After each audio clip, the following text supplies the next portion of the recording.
Hello, everyone. I'm Charlie Tolhurst, and welcome to Charlie Tolhurst Show for today, the 9th of July. Would you believe it? Now, as you can see, my other laptop has crashed, so I'm reverting to using a temporary one whilst I'm here. But yes, guys, doesn't mean we're still going to bring you lots of big news and talking points, including some major news for our leadership in the United Kingdom. Who's going to reign us? I bet we'll know. I'm joined by Labour Party supporter Zach Chambers to round up all the latest news. Hello, Zach. Hello, Charlie. Hello, mate. Whoa, Zach, can I say, we're going to start off with the big news now. During the week, the Prime Minister of the United Kingdom, Boris Johnson, resigned as leader of the Conservative Party, and also will be giving up his job as Prime Minister very soon. Boris Johnson first reigned us in 2019 until 2022, tackling big issues such as Brexit, cost of living crisis, and also the coronavirus pandemic, one of the darkest days the UK ever faced through COVID-19. As well, lockdowns and self-isolation and restrictions on movements and everything.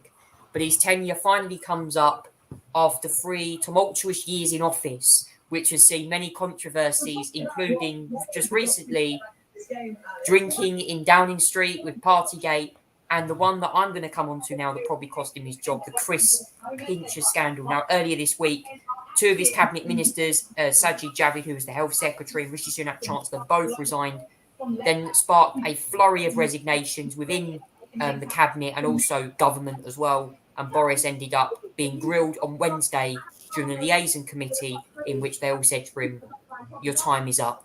And on Thursday, the resignation speech came. Zach, what do you make to the tumultuous week for Boris Johnson as Prime Minister and finally resigning as leader of the Conservative Party? Oh, I mean, what a crazy week of politics, Charlie. I've never seen it. Doesn't get as crazy as it has been probably since the Brexit debacle. That was crazy, Charlie. You have every week there'll be something happening. But this week in particular, I think, Charlie, has been one of those weeks in politics when you think you just need to switch off the television, switch off everything else that's happening in the world.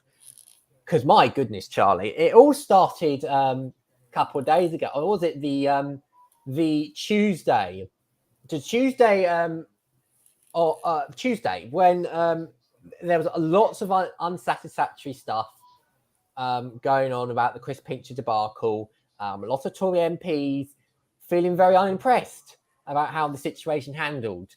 Then we had Tuesday evening, Charlie, where the Prime Minister made a statement saying that he knew about the formal allegations against Chris Pincher, and he knew about the complaint that had been upheld whilst Chris Pincher was in the Foreign Office.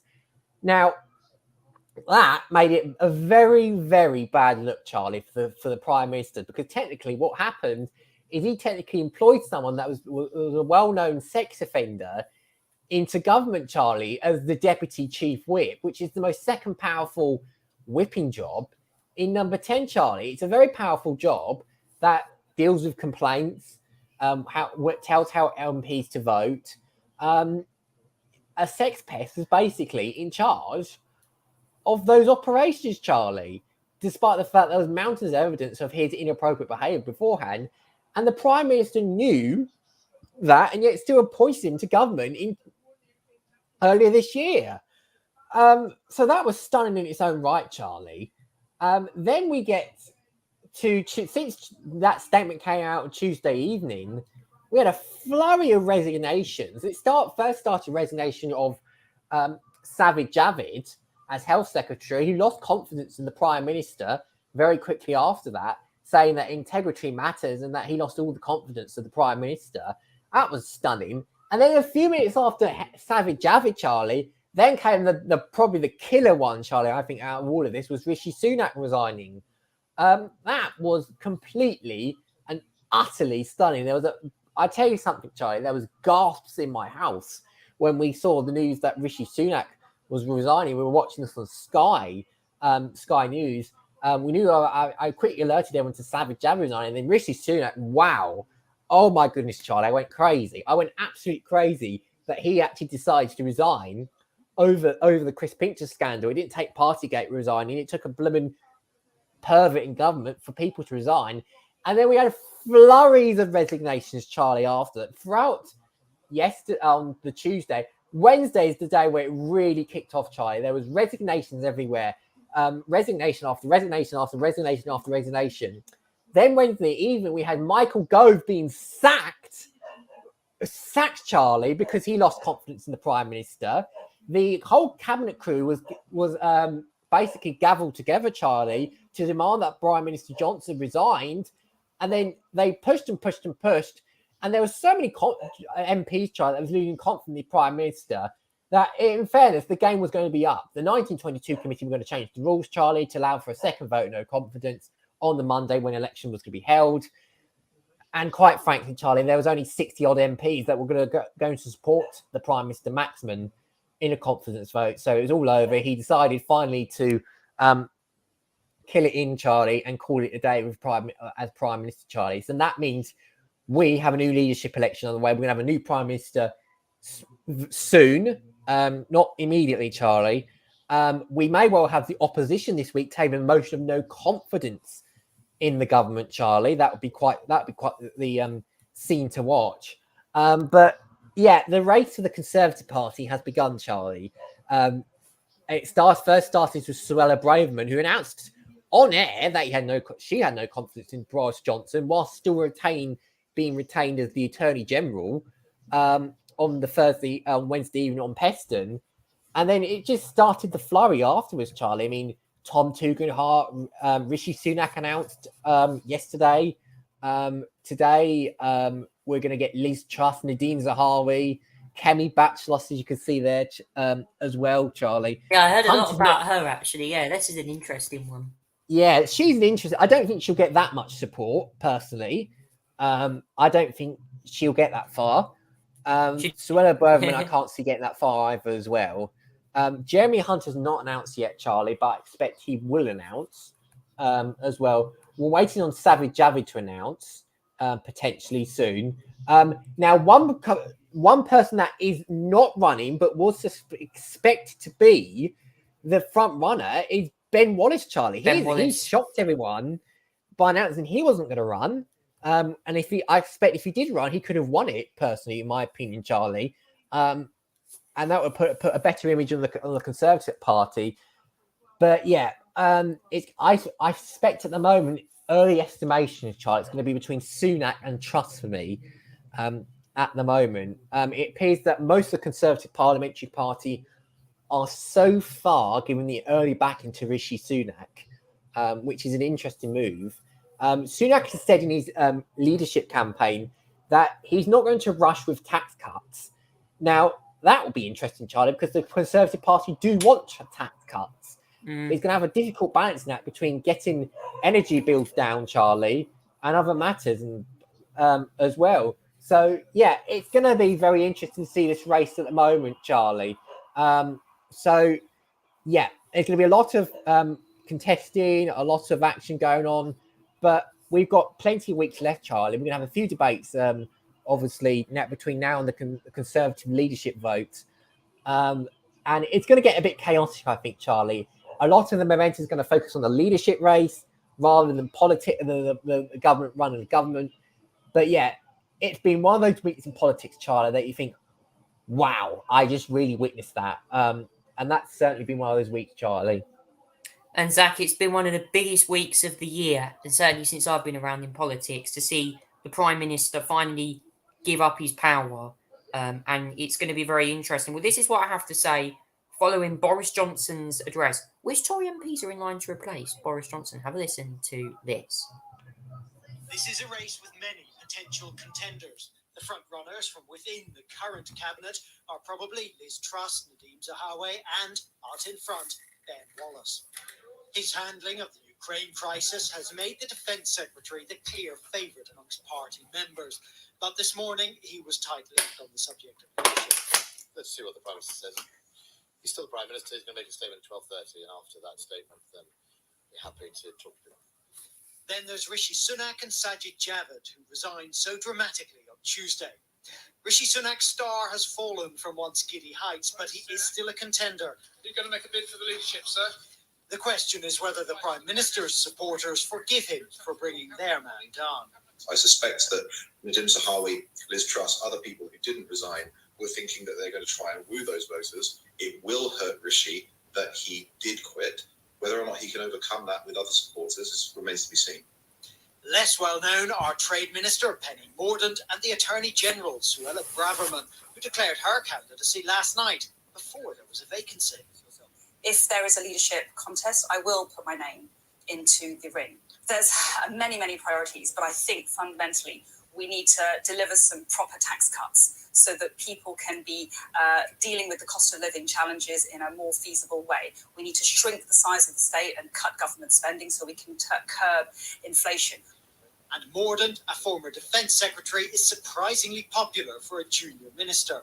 Penny Mordaunt is leading the polls. I think she'd be terrific. I think that we'll see who else puts their hat in the ring. And from the backbenches, Jeremy Hunt, Steve Baker and Tom Tugendhat are all spoken of. Who do you think would be the best person to lead the party? I think Jeremy Hunt, if and when he declares, will be an absolutely fantastic candidate and a very, very strong one. And Steve Baker has organised some effective backbench campaigns. I have led sometimes up to a third of Tory MPs through the worst crises we've faced. I have to take seriously, therefore, suggestions to me that I should stand from my supporters. As the potential runners and riders head home tonight, they do not have long to make up their minds. Have you got a good team around you? Have you chosen a team? Great evening. The exact rules for the contest aren't yet set, but broadly speaking, all the candidates will face a series of runoff votes amongst Tory MPs here in Parliament. At each stage, the one with the lowest number of votes is eliminated. Once they get down to the final two, they will then tour the country, trying to appeal to Tory party members. But before all that, the Backbench 1922 committee must decide how many backers each candidate needs to get onto the ballot. Carl Dinnan, News at 10, Westminster. There's the report there, which has been released on the Tory leadership contest, just to confirm how it's going to work. And me and Zach are going to go over this now, just before we move on to the next part of the show. It will be a series of runoff votes which will happen. There will be candidates that will be selected. There'll probably be a debate that will happen as well. But there will be votes that the 1922 committee will be chairing. The fewest number of votes gets eliminated, and then there'll be a final two, which will have, I think, debates on various organisations like the BBC and stuff, maybe GB News, and we'll tour the country to be Prime Minister. Zach, what do you make to the format for this Tory leadership election? It's one that I've personally known, Charlie, because I witnessed the election of Boris Johnson using that format. So there will be a certain amount of MPs they will need to attract, a minimum amount, to get onto the ballot paper for the Conservative leadership election, Charlie. Once they're onto the ballot, then it's going to be an elimination round by round of the people with the least votes being eliminated round by round until there's only two left. And then when it's two left, they're going to be touring the country, as they said, probably taking part in debates. And then it's up to Conservative Party membership of about 100,000 of them to decide who will be the next leader of the Conservative Party. And obviously the winner is the one that just gets the most Conservative members on board and then will become Prime Minister of the country, Charlie. There will probably be... now, at the moment, Charlie, I think it's about 4 or 8 MPs to get onto the ballot to be leadership election. Now, I expect the 1922 committee may change that because obviously the size of the Conservative Party has actually increased, Charlie, in terms of the amount of MPs. But I expect that will probably change from probably, say, 8 to probably about 20, I would say, Charlie, to get the minimum requirements to be on the ballot. So, yeah, it's going to be a long, long campaign, Charlie, no doubt about it. There's going to probably be a few clashes on the way. There's probably going to be some interesting policies no matter what, Charlie. Some corrections in that report there, Charlie. Obviously, Ben Wallace is not running now. Steve Baker was considering a run. He's not running now. He's back in Suella Braverman as well. Obviously, this is a little bit up to date. So, yeah, but there's going to be few members in there MPs in there that's going to have interesting policies and ideas. Some will go for the culture war, anti-woke policies, Charlie. I bet others will Kemi mainly, Braddock, mainly focus on the economy. But you'll see some, like, if you take this, Charlie, you will see some similarities. Like, for example, one of the priorities I've seen, Charlie, from Tory leadership candidates already is tax cuts. The only person who doesn't seem to be promised that instantly, Charlie, is the front runner at the moment, which is Rishi Sunak. That will be interesting if Tory MPs take that option, and if the membership decide that. But yeah, tax cuts seems to be priority at the moment for the majority of candidates at the moment, Charlie. At the moment, I wouldn't be surprised to see a few more wildcard candidates enter the race. We know the likes of Suella Braverman and Kemi Braddock are running. There's whisper that potentially John Barron, the MP for Basildon, potentially running, Charlie. As well. With that will be very interesting. I don't think it'll get far, as I said, but it'll be interesting to see what these wildcard candidates are going to be like, Charlie, and their policies as well. It will be very interesting. Yeah, well, that's all we can say. Tory leadership contest will be in full swing probably as early as next week. It's already in full swing now, but next week we'll know more with votes, and obviously Parliament goes on recess the week after. So yeah, it's going to be very, very interesting to work out which person will be the next Prime Minister, next leader of the Conservative Party. But we'll keep you updated on that. And obviously over the summer, campaigns will be in full swing.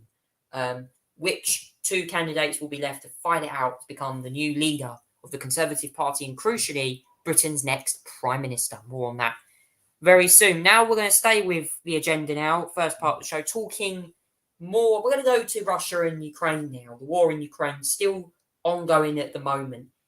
It seems a bit quieter on the last week, but Zach, still Vladimir Putin saying the war over there has only just begun from his side.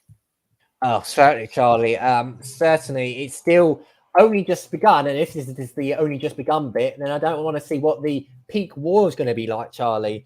That's seriously bad enough, Charlie, at the moment of what's been happening today. But let me tell you what has actually been happening recently, Charlie. As you know, obviously with Boris Johnson resigning this week, there are obviously questions about what happens to their commitment of Ukraine in this war. From what I've read, Charlie, it may well be that the next government will probably take the same policy to Ukraine as the Johnson government, which, to be fair, is probably perhaps one of the only good policies that they have at the moment is the Ukrainian policy, and that's the universal support that they have across the party and across the house, Charlie. That's the only ones they have at the moment. That's pretty good. But yeah, there's been a few things that happened, Charlie. In the Luhansk region, Charlie, the governor of Luhansk have come out and said that Russian forces are creating hell in terms of the shelling the Donetsk region, Charlie. They fired 8 artillery shells, 3 mortar shells, and launched 9 rocket strikes overnight. Anthony Blinken expressed concerns about China's alignment with Russia. Blinken said the US saw no signs at the moment in the time that Russia was willing to engage in meaningful diplomacy. The eastern Donetsk region was also shelled, Charlie.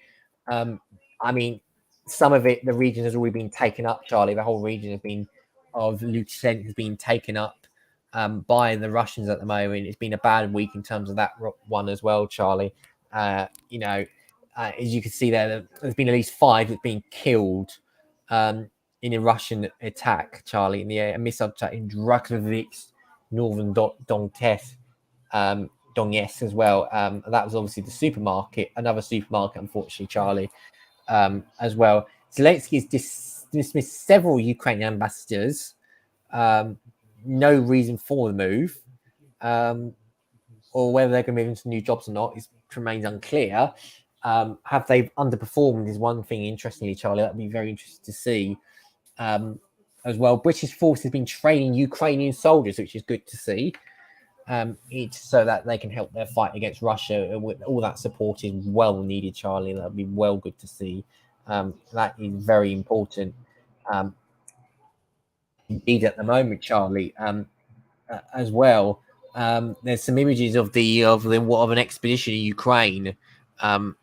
Actually, this is the army that's showing all their rockets, Charlie, at the moment, how they prepared, the hardware they use as well, what they use in the war as well, Charlie. It's very interesting to see this up close. You can see all these guns and rockets that they have.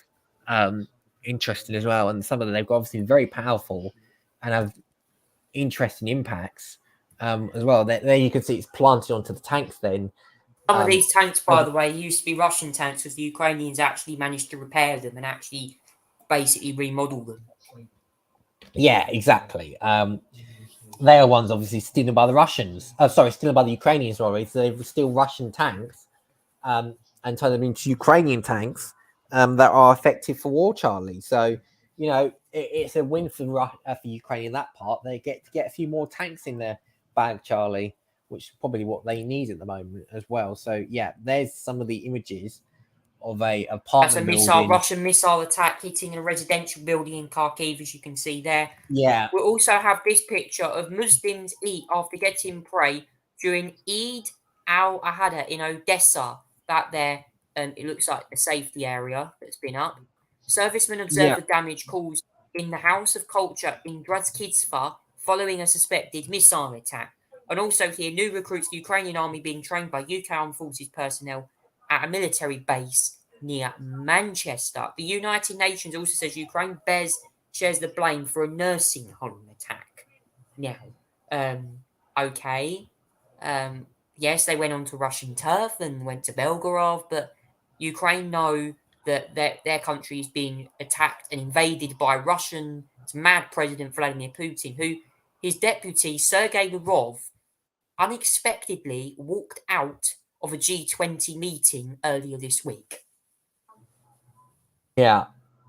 I mean, it was quite a sight to the walkout, Charlie, as well. Right, keep in mind that Russia's obviously attending that meeting as well. And currently, Putin has been invited to the G20 Indonesia, Charlie, but Zelensky has also been invited as well, which will be, someone's might not go and will go. Who knows, Charlie? But there's going to be a lot of security that's going to be needed for that meeting. That will be quite the summit between leaders in there, if they do a summit at all. I don't know if they even will meet for a summit at all, but yeah, it's going to be quite interesting, Charlie, to see what happens if both of the countries attend the G20 Indonesia in a few months' time.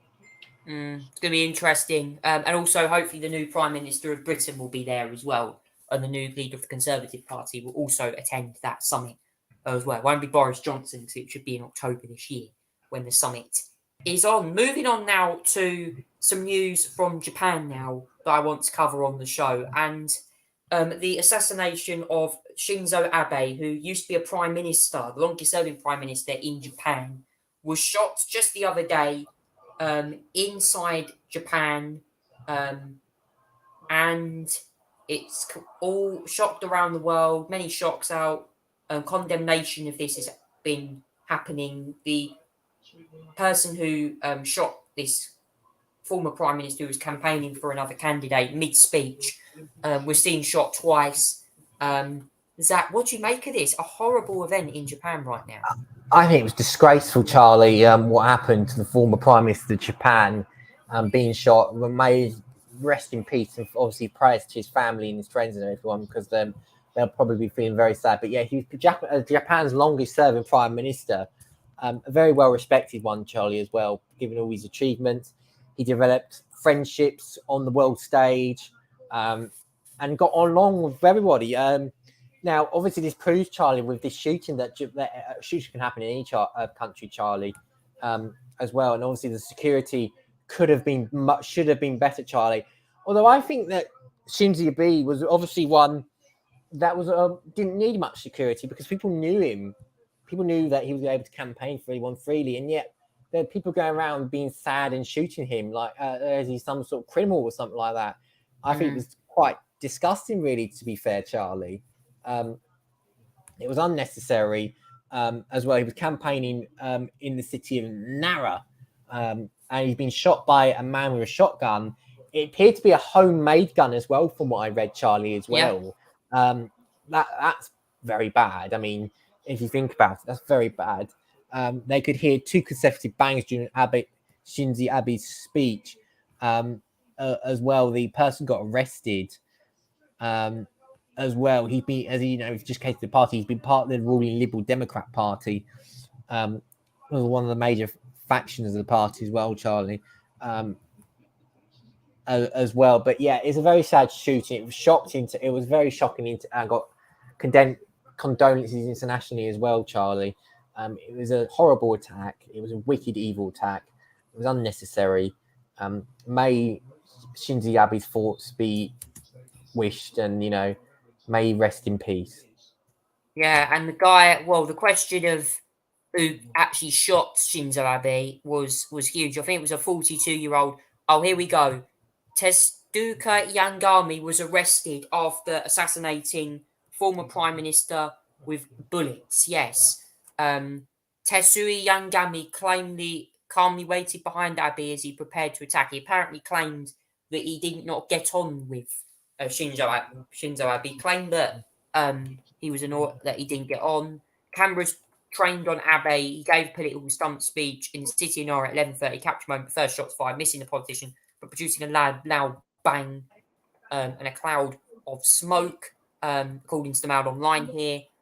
And then the second shot hit Mr. Abe into the head, and unfortunately, it was the end of that. You could just see here on this footage that the Mail Online have achieved. I do apologise to some of the listeners that some of this footage might be a little bit sorrow and a bit upsetting. But as you can see there, it doesn't look like we can get it played, but I can just show you on the pictures exactly what the footage is like. And you can just see, literally there's Abe there. That was moments before he was shot. And then here's the video, the moment when the former Japanese Prime Minister got shot. Please, guys, if I know a few of you might find this a bit distracting. Unfortunately, the video doesn't look to play, so we'll continue on. But just the guy in question using a homemade shotgun. It was absolutely vile. I mean, that's the guy there who shot Shinzo Abe. He's now been arrested. See here, second hit. There it is. That's more of a better image there. There is a second hit. That's the guy who's been arrested. Absolutely vile. I condemn all that attack. Absolutely there. I don't really want to show everyone. I think it's a little bit upsetting. But, Zach, this is going to leave a big hole in politics, especially in Japan right now. Absolutely, Charlie. I mean, the Japanese country overall is very peaceful. There's a lot of lovely people there. And we have some very evil people in life that sort of do the sort of things that they do, and especially Shinzo Abe. Like, come on. How could anyone shoot the guy? I mean, it's ridiculous. He's not a threat to anybody. The fact that people are shooting each other for political disagreement is not on, Charlie. It's totally not on. And it was a very, very terrible event that will happen, Charlie. Not on. And it was just, I have to say, Charlie, Japan got very strict gun laws. So I don't think, there's always going to be a gun incident now and then, but it proves why gun laws are less necessary, Charlie. And we've seen Joe Biden in America sign a new legislation to announce stricter gun controls in America as well after their shootings they've had recently. Yeah, exactly. And this is what I mean. It's not going to fully prevent shootings, we know, Charlie, but it does save a lot of lives by stopping some possible shootings that could have happened without gun laws, Charlie. I mean, that's very clear to see. But Japan are very strict on their gun laws. They want the country of peace. I'm sure they'll just need to beef up security for events that happen like that next time, because I think there was a lack of security, Charlie, that needed to be paid attention to.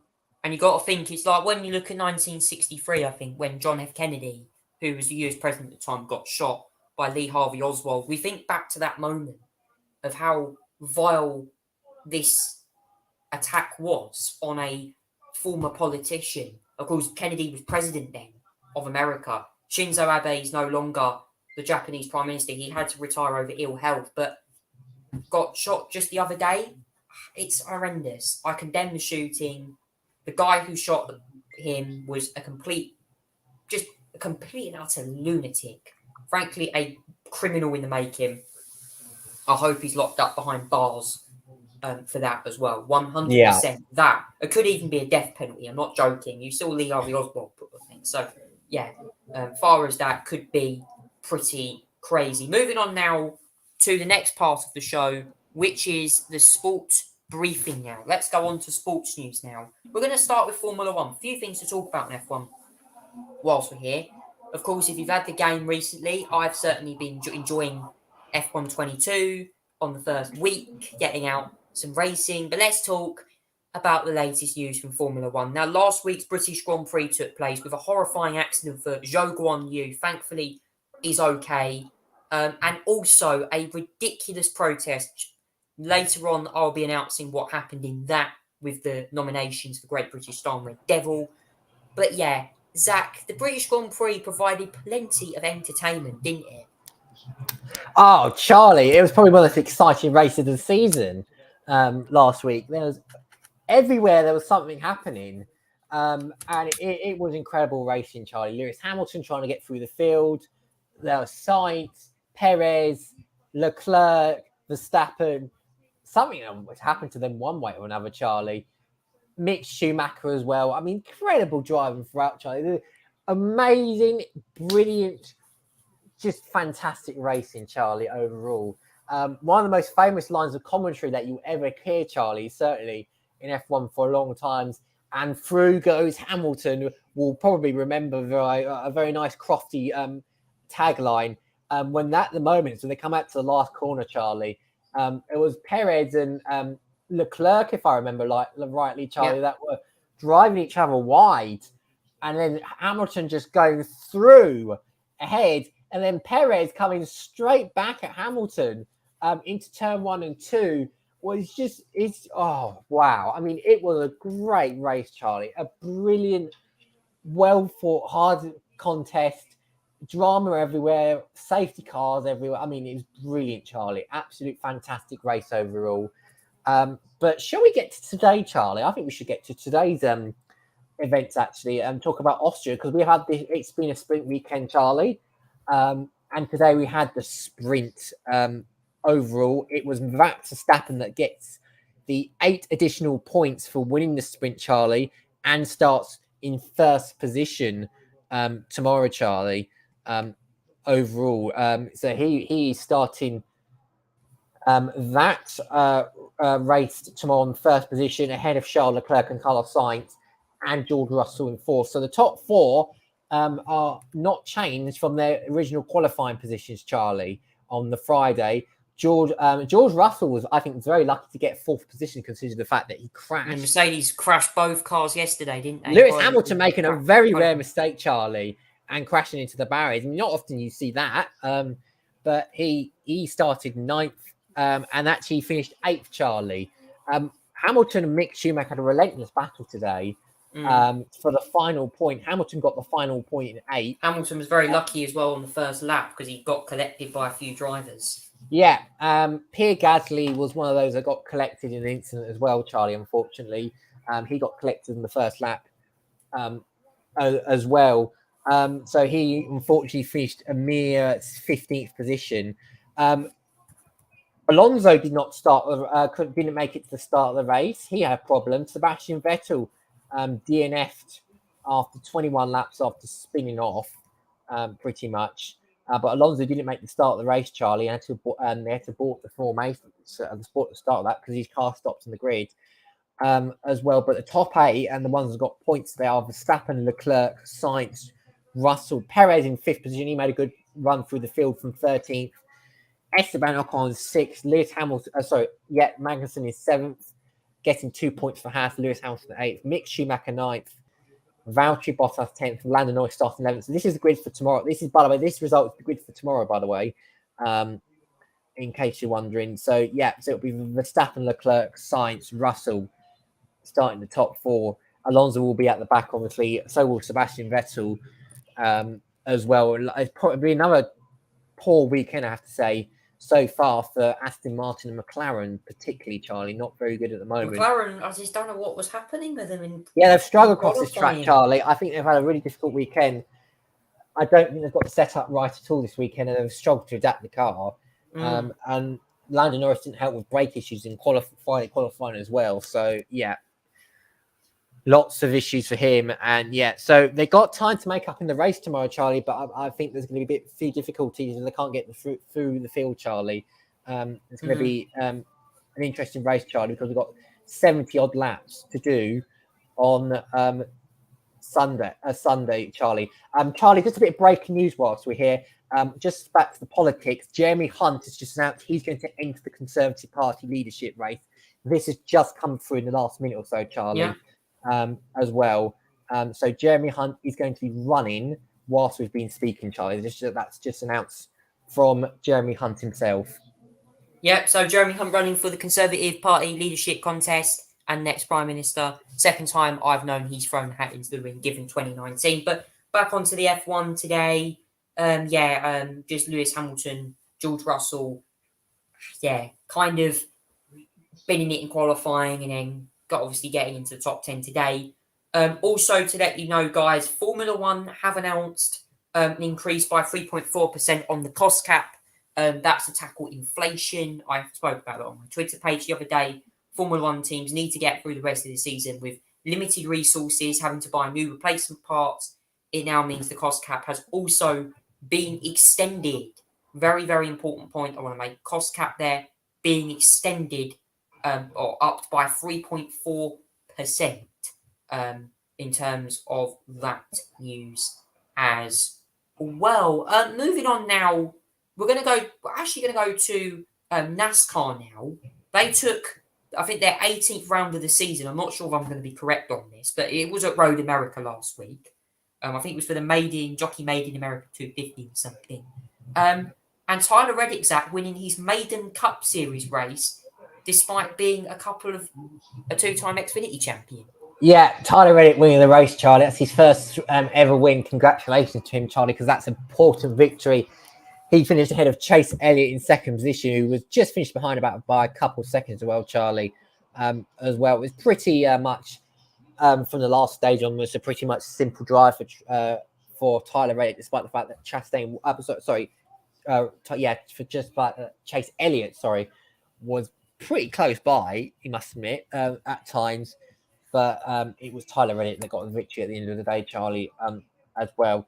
Kyle Larson was third. There's Ross Chastain in fourth, and there's Daniel Suarez in fifth, Chris Buescher sixth, Austin Cindric seventh, Michael Badal eighth, AJ Allmendinger ninth, and Kevin Harvick in 10th position, Charlie, as well. So that's the standings. Yeah, Bubba Wallace was a DNF because unfortunately Joey Logano and him got quite close down at turn 5. Yeah, absolutely, Charlie. There was a few incidents in that race, a couple of spins as well. But what this means to the standings, Charlie, because I think we're going to need to get into this as well. Tyler Reddick now gets a position inside in the chase, gets a chase spot now for the playoff, Charlie, as well. They get his playoff position as well. So he currently 13th, Charlie, and there's now, let me check, 1, 2, 3, 4, 5, 6, 7, 8, 9, 10, 11, 12, 13 drivers that have had victory this season, Charlie, which means there are now only 3 more positions based on points to be able to access the chase, to access the playoffs in September. Yeah. Now, if there's 3 more winners, Charlie, that means it all goes to points based on the 16 entries that have gone through, based on the drivers that have won, and it all depends on points then, based on whoever's won so far. So the one that has not won but's got the most points out of them so far is Ryan Blaney in second, Charlie. He's not won a race. He won stage 2, I think, didn't he? In America. Yeah. But he's not won a race. But he's second in the standings overall, Charlie, without a victory. Yet he's one of them with the most points without the win, and therefore he's at this stage. If it was to declare now, he would get into the he'd get into the playoff, Charlie. I keep calling it the chase because they called it the chase all these years ago, but it's the playoff, Charlie. He would get into the playoff. Truex and Christopher Bell will be the other two that would get into the playoff, Charlie, if it was decided on points and they couldn't win. So there's the two other two as well that would get in, but there's still plenty of points to be decided, Charlie, at this current minute. So there's only not much. There's some gap, but it's going to be a bit hard for the likes of Truex and Christopher Bell to chase down Blaney if they don't win. So yeah, that's important there. But there's a race this weekend though, Charlie. It's the Quaker State. I've just got the race up for you guys right now. The race details have been announced. It is a race at Atlanta Motor Speedway. It is actually, if I can get the correct. It's the second race at Atlanta this year. Walmart. Yeah, it's the second race at Atlanta this year, Charlie, as well. There's the starting grid. You can see it's Chase Elliott, the car that finished in second place. That is starting on pole this weekend. However, Ross Chastain, Kyle Larson, Tyler Reddick are the row 2. Row 3 is Austin Cindric, Ryan Blaney. Row 4 is Daniel Suarez and Alex Bowman. And row 5 is Truex and Kevin Harvick, Charlie. That is tomorrow at 8 p.m. UK time. The Xfinity Series race is coming up today, Charlie. That will be at 10 p.m. UK time. So it's not too far away now. As well, it's Ty Gibbs that is on the pole for that one, ahead of Josh Berry and AJ Allmendinger, Brandon Jones 4th, Austin Hill 5th, and Noah Gragson 6th as well. So there's a race today at Atlanta, and I believe there's been a Truck Series race today, Charlie, that has just concluded as well. It was Parker Kligerman that was the victor at Mid-Ohio, Charlie. They're racing separately from the Xfinity and Cup, who are at Atlanta. The trucks are at Mid-Ohio this weekend. It's Parker Kligerman that won that race, ahead of Zane Smith as well. And the third position was Carson Hokar in third. It was Stuart Fraser in fourth. Christian Eccles in fifth. Christopher Chandler Smith in sixth. Kaz Gray in seventh. Derek Carras in eighth. It was Colby Howard in ninth, and Haley Deegan in 10th. Yeah. Haley Deegan 10th position. That was the top 10 there, Charlie, as well. Parker Kligerman, I don't think he's a full-time driver. No, I'm not sure. In the truck, so I'm not sure if he's getting points or not, but it's Parker Kligerman that won the Truck Series race, Charlie, as well. Yeah. Well, next week after Atlanta is New Hampshire, Charlie. The Fox Sports Resort Casino 301 as well, and the Xfinity race, the Xfinity Series will also race as well. And then the Truck Series also will be on a break after this week as well, Charlie. Their next race will be at Pocono, actually, on the 23rd of July. Yep, that's all I can say. Plenty of action coming up in all three stock car events. NASCAR is certainly back with a bang after last weekend. Now, just quickly before we move on and do Charlie's good news, IndyCar raced last week at Mid-Ohio. Plenty of action and carnage towards the end of the race, which saw Alexander Rossi colliding with Roman Grosjean and Andretti Zach not having a great day. But for Scott McLaughlin, another win for him this season. I'll tell you something, Charlie. That was quite the race, Charlie. It was Scott McLaughlin that won the race, Charlie, as well. He managed to hold off Alex Palou by 0.5 of a second, Charlie, as well. It's a great finish to the race overall. Scott McLaughlin winning ahead of Alex Palou as well. Obviously, McLaughlin was clearly delighted as well. And there was also, as I said as well, as you said, Charlie, there was an instant towards the race between lap 59, contact between Grosjean and Alexander Rossi. That means that Grosjean's chance of winning the race was blown as well, Charlie. Possibly first in 2022 could have happened, but it didn't as well. McLaughlin led 45 of the final 52 laps, Charlie. Colton Herta led 7 laps. He didn't pit under caution. That cost him the victory McLaughlin And got he would leading that collide 6. with Grosjean later on in the race as well. Yeah, exactly. It was a costly error, Charlie. Costly decision not to pit that resulted in not winning the race, unfortunately, as well. So very costly for him as well. But Scott McLaughlin went ahead of Alex below, Will Power third, Williams VK fourth, Scott Dixon fifth, Marcus Ericsson sixth, Jason Newgarden seventh, Hello Castanos eighth, David Malukas ninth. Good race for him. Simon Paginard in 10th position. That's the top 10 cars there. You can see Grosjean finishing 21st after, and Alexander Rossi 19th after those collisions, Charlie. What could have been of those two if they didn't collide? Very costly crash there, Charlie. Yeah, several retirements as well. Felix Rosenquist, mechanical. Tatiana Calderon, a mechanical. Carl Kirkwood retired after contact. Patricio O'Ward also retiring due to his McLaren Arrow SP deciding not to fire up one point. The race he was plagued with engine issues, finishing down in out DNF in the end there. And Romain Grosjean finishing down in 21st. A dismal race for him with collisions galore. Are his F1 days coming back? We don't know.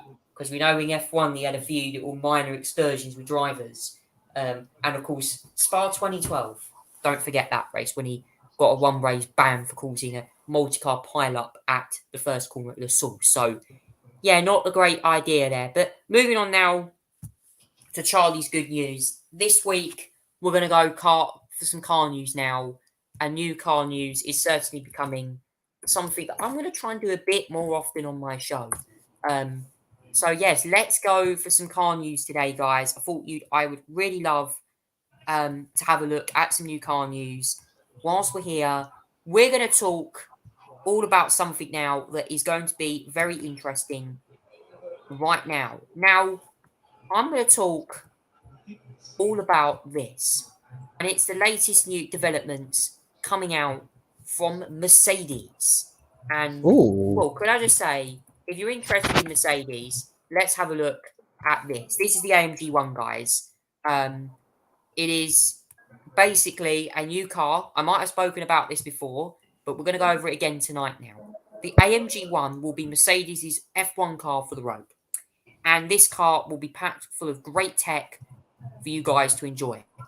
Over 1,000 horsepower, the AMG One will feature a variety of different engines. 1.6 litre V6 hybrid, which is turbocharged, over 1,000 horsepower, 0 to 60 time of less than 3 seconds, and a claim top speed Mercedes quote now of 218 miles an hour. The car was actually first shown off in 2017 at the International Motor Show Germany. That was by Mercedes F1 driver Lewis Hamilton and head of Mercedes-Benz Dieter Zetsche. Dieter Zeitz, and pronounce him correctly. Production car is planned of 275 units, priced from $2.72 million. Feature F1 technology, DRS button as well. It's also the cover car for Forza Horizon 5 as well. On the 1st of June 2022, Mercedes revealed production version of the AMG One. So here it is, guys. Got development here.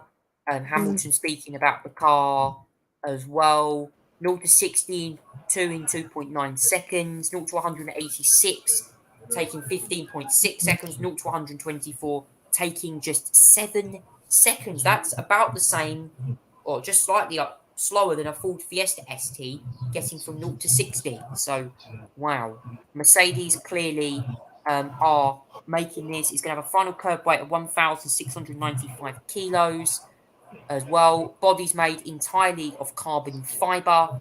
The interior is mostly minimalist and drive focused, continuing the theme of the one, which is Formula One style steering wheel, pedals, and a driver orientated central infotainment system as well. The tyres are Michelin Pilot Sport Cup 2R, the codes of 28.5, 35 ZR, 19 in the front and 20 for the rear as well. It'll also feature an 8-speed single clutch automatic transmission, very similar to those on the F1 car. This thing will be an absolute rocket ship. Zach, what do you make to the Mercedes AMG 1 production car? Ooh, I have to say, Charlie, that looks stunning. I have to say, it would look good on a racetrack. Let me say that, Charlie. It would look brilliant on the racetrack. As well, it's sort of thing that you see out of Gran Turismo. I have to say, Charlie. You know, Gran Turismo, the game. They bought. It kind of reminds me of that Red Bull prototype that they built specifically for that game, Charlie. That could do, you know, speeds of 300 odd miles an hour. I don't know how fast this one is, but it looks fast. So I have to say, Charlie, it looks like it's going to be very fast. Just looking at that, I mean, it's incredible, Charlie. I mean, fair play to the AMG for developing this, because it looks stunning. Very sporty, very powerful.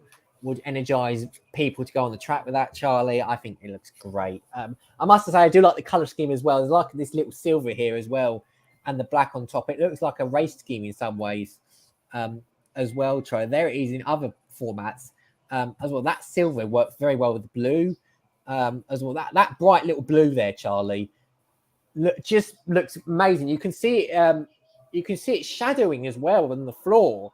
That's what makes it really stand out, and appealing to the typical sports car driver, Charlie. All these very colourful effects that just add a little bit of edge to the car in terms of design. So it's a good looking car, isn't it, Charlie? And in many ways, Charlie, you have to say as well. It's a very good looking car. Yep, and of course, that Mercedes AMG Project 1 will not be cheap. It'll be about £2 million probably when it's launched. So do expect it to be very expensive. It's going to be the fastest production car ever made by Mercedes AMG and Mercedes and Benz in general. So, wow. Goes back to the 1800s with Carl Benz's Patent motor wagon and the first ever production car, all the way up to the Project 1, or the AMG 1 as it's now called. It's going to be very interesting. Indeed. So that is Charlie's good news. More again next week, and more of a general theme on that this week, going for a motoring theme. But let's talk now, guys, about the latest national newspaper headlines. This is what part of the show now where we go a bit more in depth explaining some of the papers that we've got on. So let's see what papers have been released. I'm guessing nearly 10 o'clock.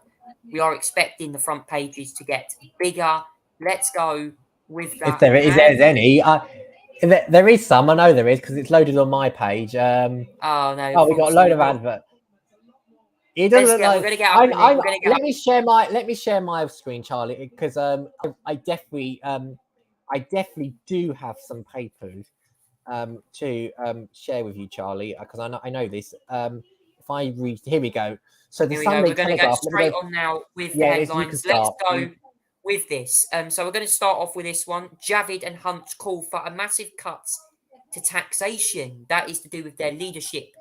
Hunt, Javid, and I was going to say, Charlie, that Javid's also just announced as well, because he's done an interview in the Sunday Telegraph announcing his little bid as well. So I just thought I'd point that out as well as Hunt. So that's just been confirmed in the last few minutes, by the way, as well.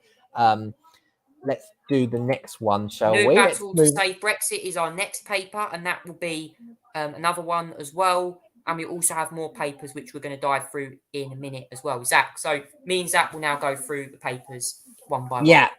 Let's start with the Telegraph, Charlie, because there are two candidates have announced in the Telegraph, Charlie. As I said, Savage Javid has announced that he is going to be running. He's done an interview with the Telegraph saying that he wants to scrap the national insurance tax rise if he gets into power, Charlie. Help for large and small business, the priority for the former Foreign Secretary, aka Jeremy Hunt, as well. So they both announced their leadership bids in the Telegraph tomorrow. They said they both would cancel the planned rise in corporation tax, and they reduce it from the proposed 25% to 15%, Charlie. That's their plans there. Javid also states he would scrap the national insurance hike as well. He said as well, I'm not sure I would have done it if it had been for the Chancellor, but I want to focus on my job, and I'm not trying to do other people's job for them. It appears to be a little dig at Sunak there by Javid obviously they've been very close allies throughout this. So they given the fact they're now in a leadership election, there's going to be a little bit of, bit of name calling, bit of doing that as well. But yeah, Javid and Hunt launching their leadership bids, Charlie, in the Telegraph tomorrow. And Sunday Express goes new The battle to Sunday save Express Brexit. goes with a really bizarre headline, Charlie. New battle to save Brexit. I mean, was Brexit done by the sounds of it? Yes, it was. Well, if you said Boris Johnson in 2020, then yes, Brexit apparently was done according to him. New battle to save Brexit. Brexit is, well, I don't think Brexit is going to be overturned, Charlie, to be fair. I think this is a bit of a silly headline, to be quite frankly, because I can't see the likes of Hunt, Javid, Sunak, any of the lots overturning Brexit or anything like that. They're proper Brexiteers, you have to say, Charlie. I mean, Hunt voted Remain, but he's been supporting Brexit. Tugendhat is a Remainer, but he also supports Brexit as well, Charlie. It would be difficult to think that they were going to overturn it. Rees-Mogg fears those who betrayed Boris will now seek to neuter Brexit. I think that's an interesting headline, I have to say as well, because, and I wouldn't usually get my opinion on this, but you got to think, okay, this show's all about free speech, and I have to say, with the regards to Brexit, you got to look at, obviously, when we left the EU, there was all this debate about whether Britain should remain. There was talks of, I think the other day, obviously like Tom Tugendhat saying we should rejoin the single market to help with the cost of living crisis. I mean, that wouldn't be any effective? I don't think I think for the campaign, he'll run the campaign of not. I don't think he will do that. Repeat that, Charlie. I think he'll steer clear of that because he'll look for opportunities beyond Brexit. I think he'll keep that as a campaign. Keep in mind, Charlie, as well. Let's do the Daily Star with their comical headline today. The alias really got me. Yes, they've gone the fact that Kinks hero Dave Davis has been told how an alien force froze his froze his groin and banned him from having fun time. Okay, that's a very strange headline. It's a very strange thing I have to talk about, Charlie. They commanded my senses. Aliens stop someone having fun time, and yeah, that's a bit weird one, Charlie. I must admit. But that's the Daily Star for you as well. The Observer, let's talk about the Observer, Charlie, because they've gone with Bitter Johnson trying to wreck Sunak's bid to replace him. Senior Tories last night accused Boris Johnson of trying to torpedo Rishi Sunak's bid to succeed him as Prime Minister. Now, interestingly, Charlie, some pointed out that Sunak had potentially filmed his campaign, registered his campaign site in December. I think it was 2021 he filmed his campaign site, Charlie. Launched his campaign website in the internet domain. So yeah, he got a bit ahead of the curve, I have to admit, Charlie, if he's been launching that campaign really quickly. So he's obviously prepared for a long time. Now, I think there could be some things that could go against Sunak. Potentially the non-doms, Charlie, the cost of living. I expect he's going to get a lot of criticism from the public about. But whether they could grow on him or not, I don't know, Charlie. Personally, I think it would be quite difficult to see a rich, probably one of the richest men in the UK, get into power whilst trying to do policy on the cost of living crisis. Is a strange idea. But it appears that Elijah Johnson, Charlie, just want to wreck Sunak's bid because you know all the bad blood going on with them recently over the last week, Charlie. Another senior in the government added that Johnson was so insistent about the way he was being ousted, having won such a mandate in 2019, that he was now intent on exacting revenge on those he saw as responsible and influencing events wherever possible from the outside. So yeah, this is going to get some bitter briefing wars, Charlie, I think, between the Sunak and the Johnson camp very shortly as well. And let's do the Telegraph. The Independent, who have exclusive, saying that Nadine Zahawi, who's probably going to launch his bid on Monday, is going to be under investigation by HMRC because of his taxes, Charlie. HR became involved after a secret inquiry was initially launched into Mr. Zahawi's finances by the National Crime Agency, Charlie, in 2020. The Independent has also established that officers from the Serious Fraud Office investigated the Chancellor's of Financial Affairs. The probe has now been passed to HMRC, which falls under the control of the Treasury, the department and that Mr. Zahari now runs. So there could be a bit of confliction of interest there, Charlie, as well. So that is going to be something that I think Nadine Zahari is going to face when he's questioned, Charlie. No doubt about it, Charlie.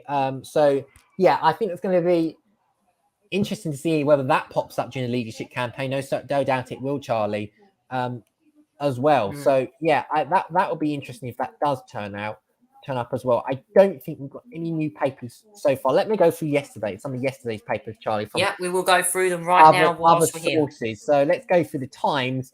Don't listen to fairy tales, Sunak tell the voters. This is obviously talking about Rishi Sunak's leadership bid. Rishi Sunak warned Conservatives not to believe fairy tale promises of higher spending, lower taxes from his rivals. Obviously, Sunak is the only one, Charles, as I said, that is not running on reducing taxes because he thinks that it's going to be too much of a fairy tale. That in his launch video, Charlie, Sunak's opening campaign was pitched to defend himself as the most credible candidate. I'm not sure about that, Charlie, to be fair, because in some of the stuff that he's managed to hide away as well, is also designed to make a virtuous refusal to cut taxes Chancellor until the economy improves. So his just idea is that wait until the economy improves and then cut taxes, whilst the other leadership candidates are going for tax cuts straight away, Charlie. That's an interesting approach as well.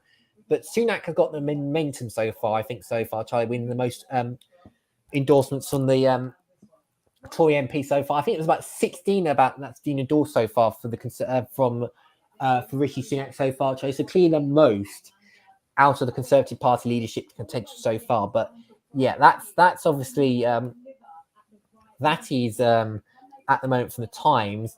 The Mail goes for their very sulky red headline: Red Wall backlashes at Tory traitors. That is a very extreme line that the Daily Fail are taking.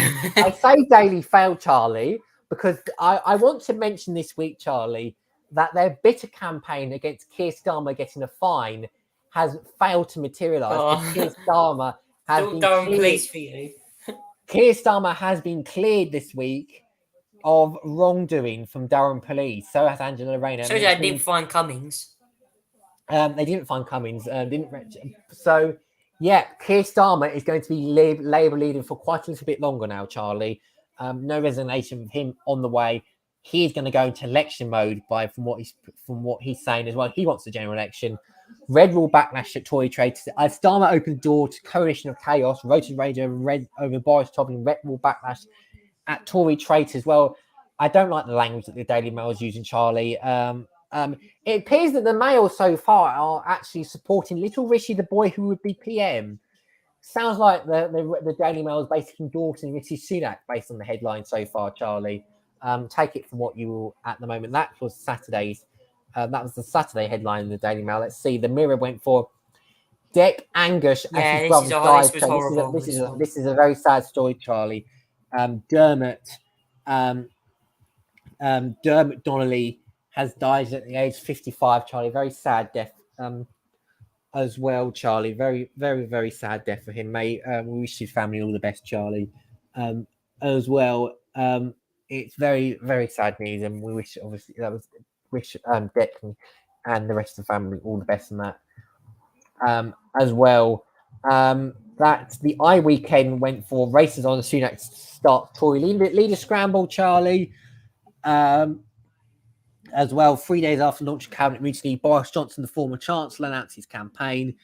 He will face Nadine Zahari, Penny Mordaunt, who's yet to announce, Savage Javid, Tom Tugendhat, it says Steve Baker, but he's announced he's not running as well. Also, we know that Ben Wallace is not running now as well, Charlie, despite being the early favourite on that one as well. The Financial Times, Sunak accused of treachery as he enters Tory leadership race.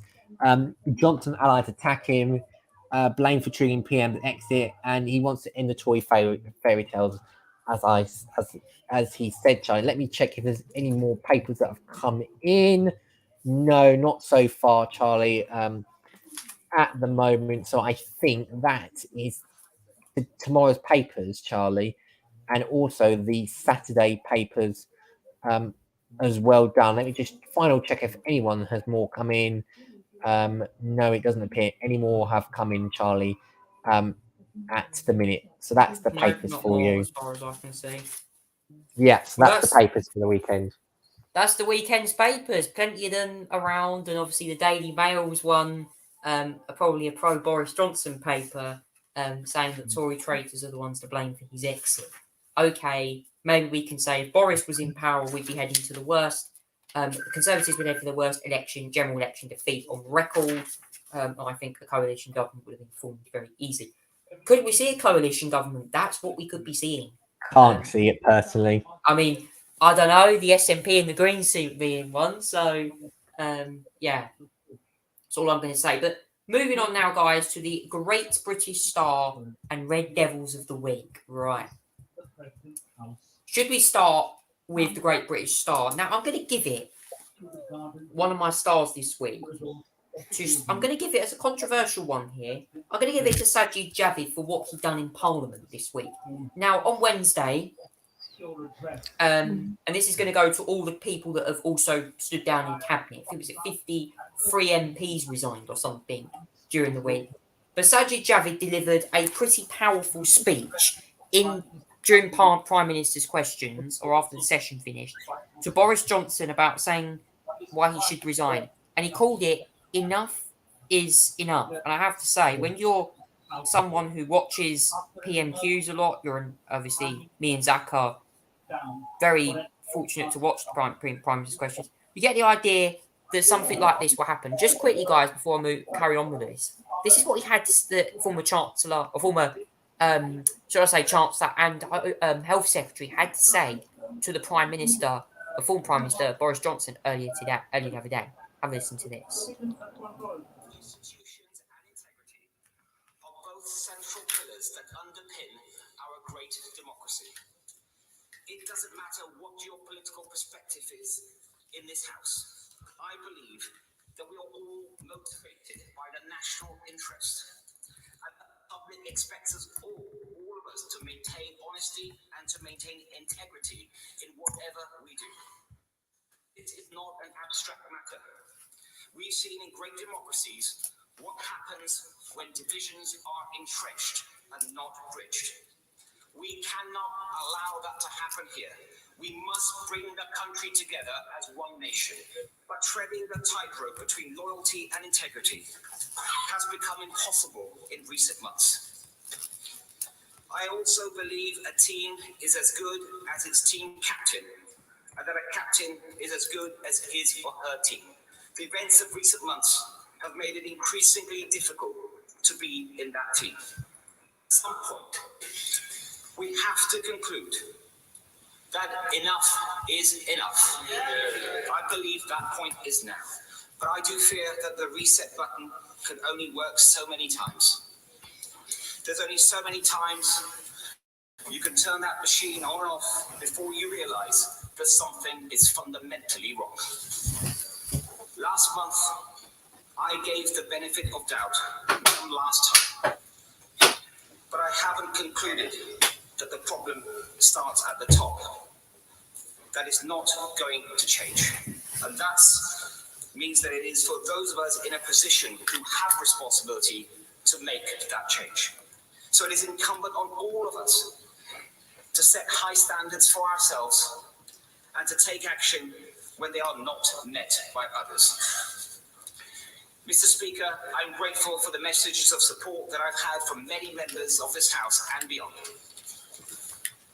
I got into politics to do something, not to be somebody.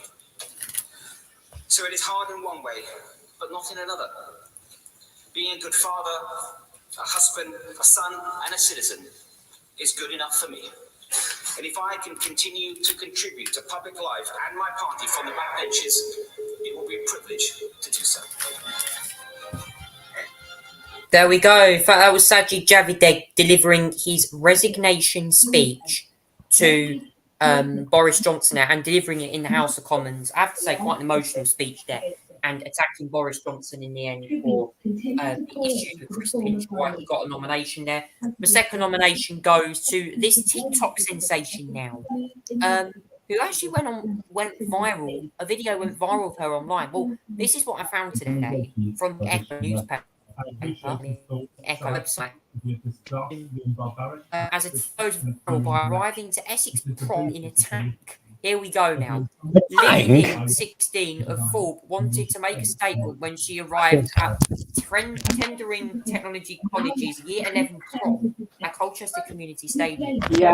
Her mother Louise Link and Uncle Graham Simpson suggested the idea of arriving on a tank as a surprise. A video of the arrival has since gone on TikTok and has apparently gone viral. It's apparently watched more than 14 million times.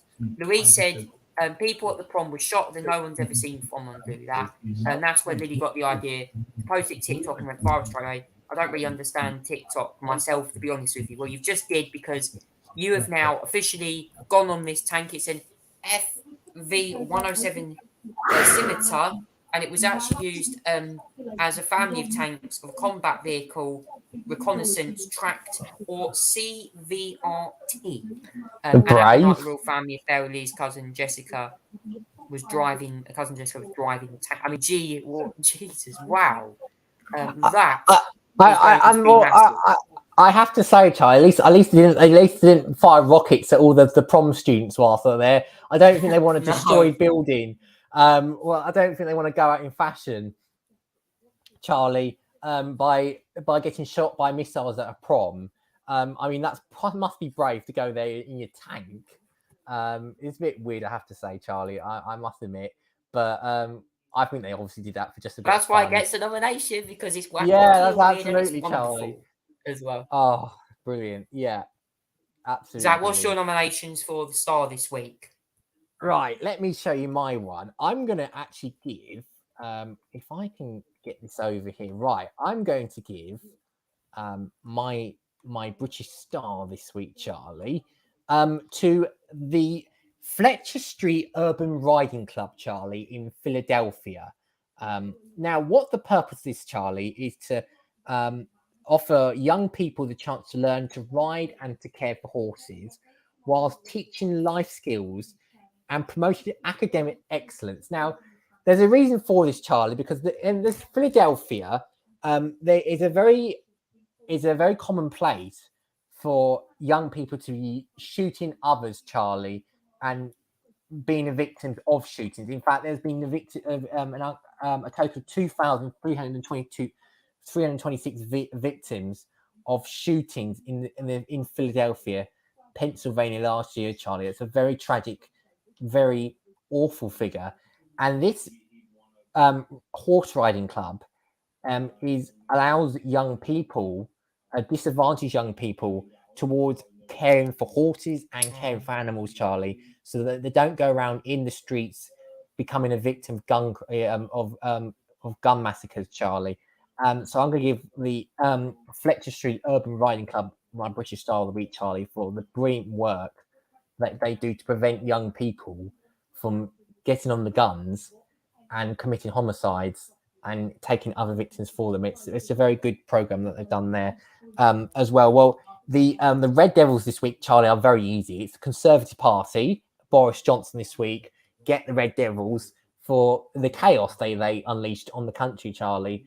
And the resignation, I have to say, Charlie, it's been a hell of a week. I'm also going to give another mention, Charlie, as well. Another mention, I think the honorary mention for this week, Charlie, and not a pretty one, goes to Andrea Jenkins, Charlie, one of the new MPs that have been made a minister at the Department of Education. Now, this week, Charlie, you may have seen where Andrea Jenkins was caught raising her middle finger at a crowd of people outside Downing Street, Charlie. Let me just show you this, Charlie, because I think this is very interesting. She was caught showing her middle finger, here it is, to a crowd of peaceful people, Charlie, who were not Boris Johnson supporters, obviously, but were just patriotic, just outside protesting the removal of Boris, basically celebrating Boris Johnson being removed from office. So he raised the middle finger, walked through number 10 gates, Charlie, on Thursday. Now, Andrew Jenkins did respond saying she should have shown more composure, but she declined to apologise, saying the incident came after she received multiple death threats, Charlie. Now, I have to say, Charlie, her actions are completely unacceptable, and the fact that she's been made a minister at the Department of Education is not a great sign, not a good way for our kids to be brought up, Charlie. Seeing a minister giving the middle fingers to peaceful demonstrators, Charlie, just protesting is completely unacceptable as well. This is that was totally wrong, Charlie. Mark Spencer, the leader of the House of Commons, also said the same thing as well, saying that Andrew Jenkins should explain her behaviour, Charlie, as well.